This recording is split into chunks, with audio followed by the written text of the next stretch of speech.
宜兰县的安农溪地方认为讲是公共财，也毋过商业的各种活动拢是交予特定的民间业者的经营。公所嘛想要来争取委办权，也毋过县政府是强调讲各州的委办权中央是授权县市政府办理，所以因会依法来公告甲评选。伫电火溪告牌仔是真刺激，热人这是宜兰真受欢迎的活动。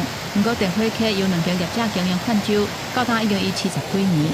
县府考虑水域游客活动愈来愈发展，办理开放电火溪泛舟等等水域游客活动的公告。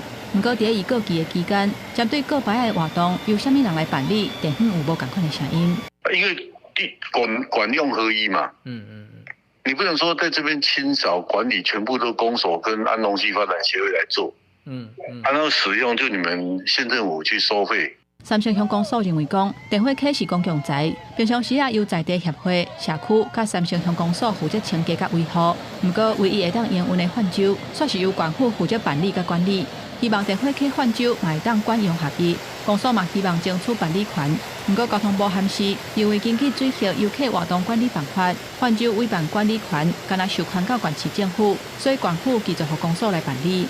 咱希望讲，你就爱包括你就爱即个来地方开说明会，你要怎委托？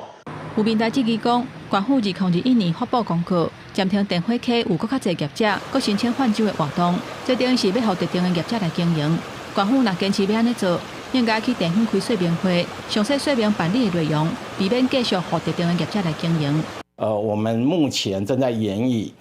在正式公告之前，也让地方能够了解正式公告的内容，法律上面的确认内容，以及后续评选的相关制度。县府表示，电火溪现有的2间泛舟的经营业者，伫2021年进前就已经存在，伫预告公告也未完成，还佫有相关管理的机制也未完备进前，县府敢来当先承认现状，等甲地方有共识了后，再佫办理后续的公告甲评选的程序。公司新闻，宜兰报道。